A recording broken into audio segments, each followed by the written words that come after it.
आज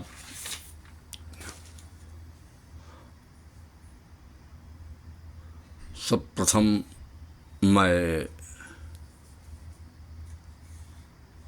पान की विशद व्याख्या को बताने जा रहा था और पूरी तरह कंप्लीट था, परंतु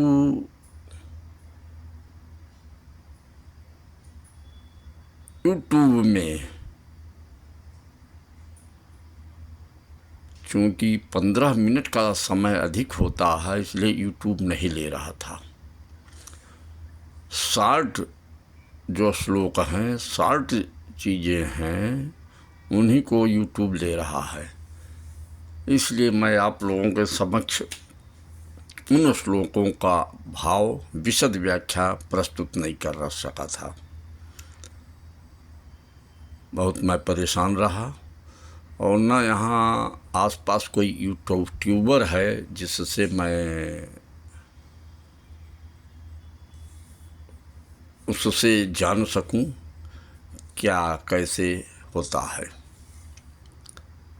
फिलहाल मैं आप लोगों से क्षमा चाहता हूं और मैं एनआरआईज़ को बहुत बहुत धन्यवाद देता हूं जो 7 समुंदर पार से मेरे आवाज़ को, मेरे देववाणी संस्कृत श्लोकों का श्रवण एवं अवलोकन कर रहे हैं। मैं सत नमन करता हूं, क्योंकि वो अपना 100% योगदान मेरे इन श्लोकों में दे रहे हैं। विशेषकर उज्बेकिस्तान, जर्मन, मिस्र आदि ऐसे विदेश के भारतीय जनमानस बसे हुए हैं जो संस्कृत में रुचि रखते हैं, जिनका संस्कृत में इंटरेस्ट है और वो बड़ा ध्यानपूर्वक अवलोकन और श्रवण करते हैं। तो मैं उस विशद व्याख्या को पीछे छोड़ता हुआ आज मैं आपके समक्ष एक ग्रामीण परिक्षेत्र से संबंधित श्लोक लेकर के आया हूँ। कृपया आप अवश्य ही श्रवण करेंगे, अवलोकन करेंगे। मैं पुनः आप लोगों को नमन करता हूँ, सबको नमन करता हूँ। तो श्लोक किस प्रकार का है?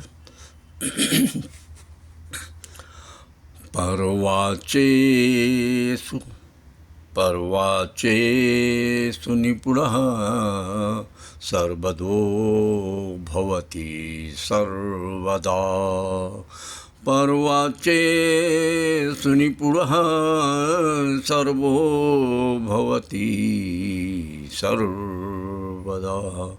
आत्माचं न जानीते, आत्मवाचं न जानीते,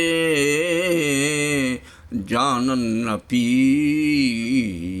च मुह्यति, जानन्नपि च मुह्यति। पुनः एक बार। पर्वाचेषु निपुणः सर्वो भवति सर्वदा। आत्मवाचं न जानीते, जानन्नपि च मुह्यति। यह श्लोक महाभारत के पुस्तक 8 एवं चैप्टर 30 के श्लोक नंबर 87 से लिया गया है, जिसके भावार्थ इस प्रकार हैं। पर माने होता है दूसरे के। वाचेषु, वाक धन एषु, वाचेषु कमियां निकालना या निंदा करना, या दोष देना। पर वाचेस निपुणः, निपुणः माने होता है होशियार। सर्वो सदैव, सर्वो सब लोग, भवति होता है सर्वदा सदैव। आत्मवाच्यम अपने बारे में, अपने कमियों के बारे में। आत्मवाच्यम न जानीते, नहीं जानते हैं। जानन अपि, जानाति धन अपि, अपि मन भी, मोहयति दिखावा करना, मोह करना, मोहित होना, दिखावा करना, ये होता है भाव। तो ये मैंने इसका विश्लेषण किया और इसके भावार्थ इस प्रकार हैं कि प्रायः कुछ लोग ऐसे होते हैं।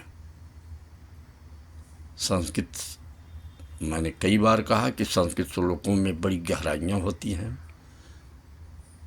उसकी एक शब्द जो है समुद्र के गहराइयों में उथल पुथल मचा देता है। प्रायः कुछ लोग ऐसे होते हैं जो दूसरों के दोष दिखाने या बताने में निपुण होते हैं, होशियार होते हैं। दूसरों की कमियों की निंदा करना, दूसरों की कमियों को बताना, दूसरों की कमियों को दिखाना, इसमें वे होशियार होते हैं। ऐसे लोगों को अपने अंदर स्वयं के दोष, स्वयं की कमियां नहीं दिखाई देती हैं। या फिर वे लोग उन दोषों को जानते हुए भी, उन कमियों को जानते हुए भी ऐसा दिखावा करते हैं कि उन्हें अपने अंदर कोई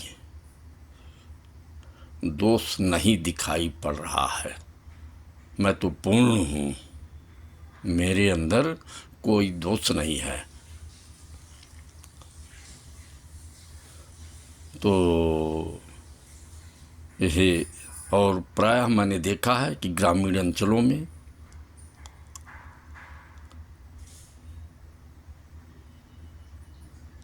स्वयं के कार्य में व्यस्त न होकर लोग दूसरों की निंदा करना, दूसरों की कमियों को देखना, दूसरों की कमियों को बताना, ये उनका स्वभाव हो जाता है, ये उनका स्वभाव होता है। और स्वयं के अंदर जो कमियां हैं उन्हें वह देख नहीं पाते हैं, या देख भी लेते हैं, जानते भी हैं, इसके बावजूद वो दिखावा करते हैं कि मेरे अंदर कोई भी कमियां नहीं हैं।